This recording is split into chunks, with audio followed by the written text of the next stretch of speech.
Bueno, muchas gracias a la Sociedad Valenciana por su invitación. Voy rápido porque si no los compañeros de HLA no pueden hablar y también quiero escucharlos.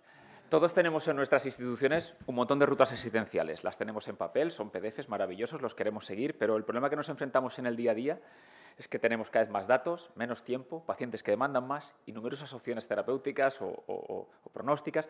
Por lo tanto, las decisiones clínicas son más y más complejas. Sobre todo, esto pasa mucho en primaria, en atención primaria. ¿Cuál es el problema en primaria? Que los inundamos a rutas asistenciales. La ruta asistencial del nefrólogo, la ruta del cardiólogo, del endocrino. Y al final el pobre pues no sabe por dónde tirar. Dice, ¿y cuántas rutas tengo? ¿O qué lacito le tengo que poner al paciente? ¿No? Eso es una queja muy común de la atención primaria, ¿no? La implantación de rutas asistenciales, como digo, es complicada. Es complicada porque cómo se logra la coordinación adecuada entre todos los actores que están involucrados en la ruta, cómo se asegura que se conoce la ruta y la evidencia que se debe aplicar en ella, qué canales son los más adecuados para comunicarse dentro de una ruta, cómo se implementan los procesos de manera automática, ágil, sin importar el facultativo que esté presente. Y sobre todo, se mide la ruta, se miden resultados en las rutas y cómo conviven con otras rutas. Como digo, muy, muy complicado. Al final, lo que hace falta cuando implementamos una ruta asistencial es hay que poner el foco en el paciente y sobre todo, y aquí viene la clave, necesitamos herramientas que se perpetúen en el tiempo y que funcionen con independencia del recambio de facultativos y de su formación, es decir, que introducir automatismos en la ruta y sobre todo ser capaces de poder medir indicadores de funcionamiento de una ruta asistencial. Voy a daros un detalle rápido. En el Hospital Clínico de Valencia, en 2021, el servicio de urgencias atendió a 150.000 pacientes. 150.000 pacientes. Muy bien. El servicio de laboratorio de bioquímica en ese mismo tiempo atendió a más del doble. No quiere decir que hiciéramos 324.000 analíticas. No, no, no, no, no. Al menos atendimos una vez a 324.000 pacientes. Ese indicador en 2023 pasó a 378.000. Y el dato importante y relevante que quiero poner de manifiesto es que 171.000 pacientes, al menos una vez, los vimos en el laboratorio y eran de nuestro departamento de atención primaria. Si tenemos en cuenta que el área que atiende el hospital clínico es de 348.000 habitantes, la mitad de la población de mi departamento pasa al año por mi servicio. Y eso es un potencial enorme en el que podemos actuar de manera automática, como digo, y con herramientas. Bueno, parece ser que se ve está mal, pero bueno, a grandes rasgos, haceros la idea que son 3 bolas. Nuestro hospital o nuestro laboratorio es muy importante porque tiene 3 herramientas muy potentes que hemos intentado durante todo este tiempo. Un sistema de información de laboratorio muy, muy potente, un sistema de petición electrónica muy robusto y una herramienta que tenemos recientemente de Clinical Decision Support System o un sistema de ayuda a la decisión clínica. ¿Y esto qué es? Los sistemas de ayuda a la decisión clínica, con el tiempo, vamos a ver en los próximos 5 años cómo se van a implementar en todas nuestras soluciones informáticas. Al final, un sistema de ayuda a la decisión clínica es un middleware o un software que está por detrás, en una segunda capa, que lo que hace es coger toda esa información desestructurada que tenemos en nuestras historias clínicas, totalmente desperdigada, ponerla de manera estructurada y que sea capaz esos sistemas de poder desarrollar algoritmos, reglas, mecanismos de machine learning que nos ayuden sobre todo a tomar decisiones de una manera rápida, automatizada y con independencia de formación y con independencia de recambio de facultativo.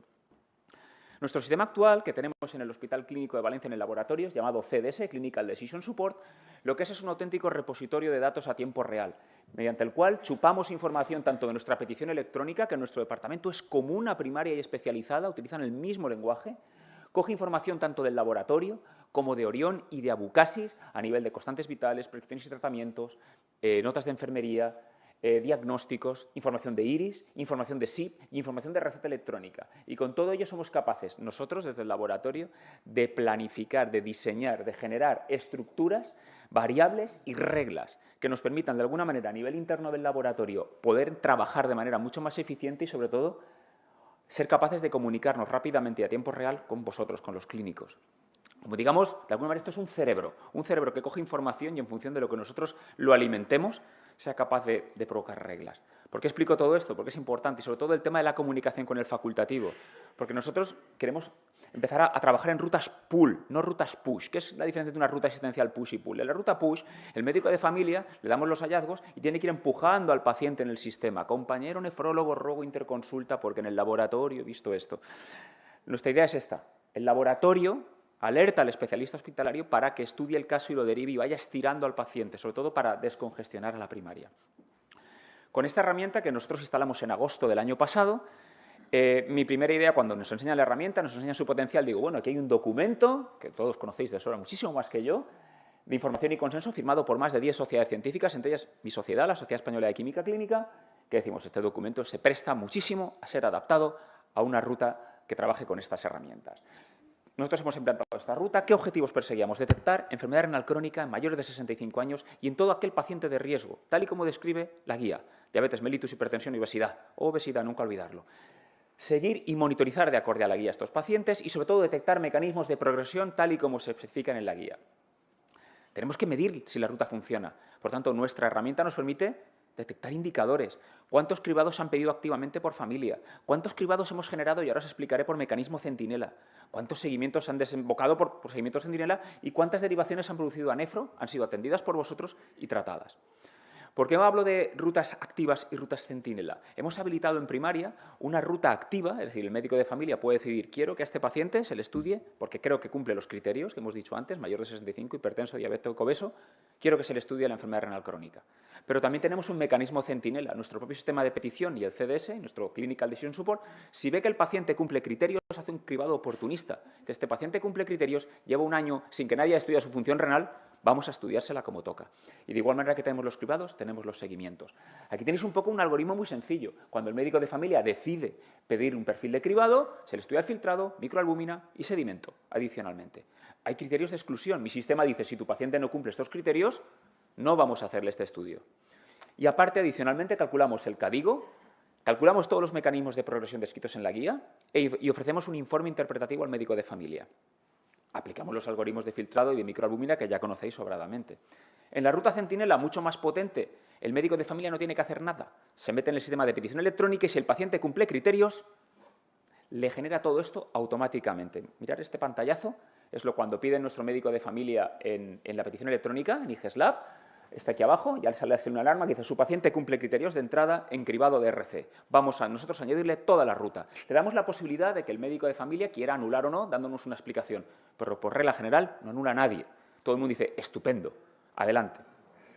¿Vale? Bueno, arriba veis también la intervención de que lleva más de 3 años sin hacerse un calcio. Hay que hacer calcios, es importante.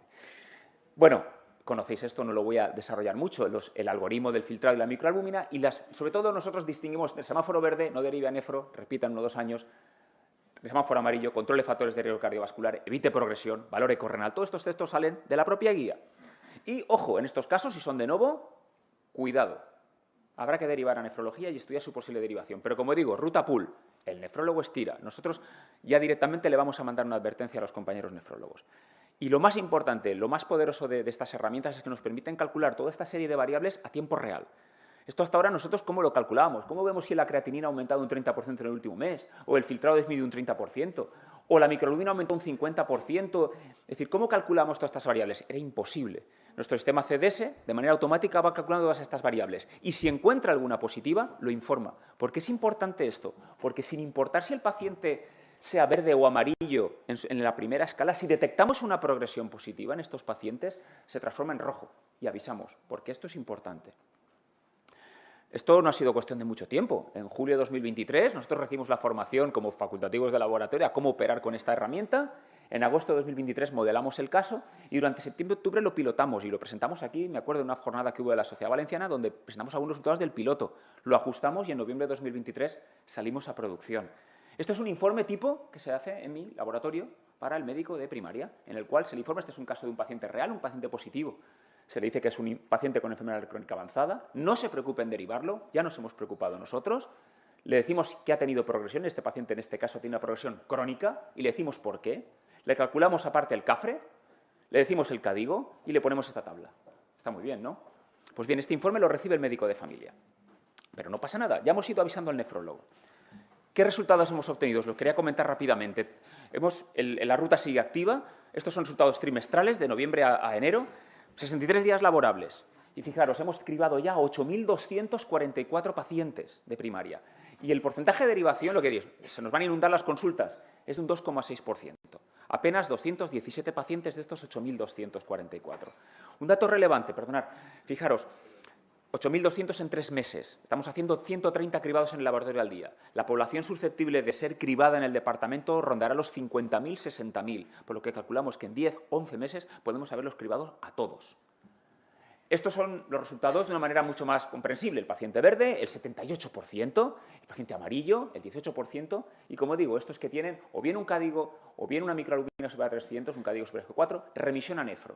Y de estos que remitimos a nefro, de estos que os he dicho que son los 217, no todos ellos tienen una visita presencial, sino que la mayoría, o un 1,5%, nefrología responde mediante una notificación en el propio sistema informático de ambulatorio. O sea, que no crean una cita física.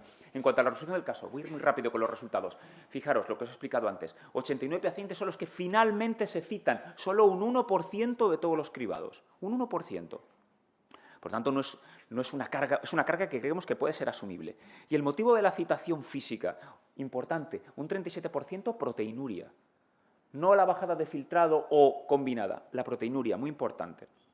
En cuanto a los que se notifican así, a los que se resuelven de una manera telemática, aquí vemos las causas recogidas, principalmente deterioros leves y albuminurias que se consideran de alguna manera leves. Se resuelven, como digo, notificando al sistema de información ambulatoria. Los CADIGOs que encontramos de todos los colores, principalmente G1A1 y G2A1, como es lógico, ¿no? Y en cuanto a las progresiones, detectamos progresiones, ya lo creo, en estos 3 meses 148, la inmensa mayoría progresiones crónicas. Muy importante, hemos detectado progresiones crónicas en todos los estadios menos en G1A1 y en G2A1. Es decir, en cualquier CADIGO hemos podido detectar progresiones. Y eso es importante porque esos pacientes, independientemente de su CADIGO, han sido derivados a nefro. Y ahora viene la parte importante, es decir, si no, los cribados, las rutas asistenciales, tienen que tener mecanismos automáticos. Esto es un cribado centinela. El 99,4% de todo lo que hemos hecho ha sido centinela, lo ha disparado el propio sistema. El médico de familia no ha tenido que pedirlo activamente. Por lo tanto, dice mucho, si queremos una ruta, tiene que tener una herramienta que lo haga automático. Y yo quería enseñar un poco, también tenemos un cuadro de mandos en el cual podemos ver a tiempo real todo lo que vamos viendo al día.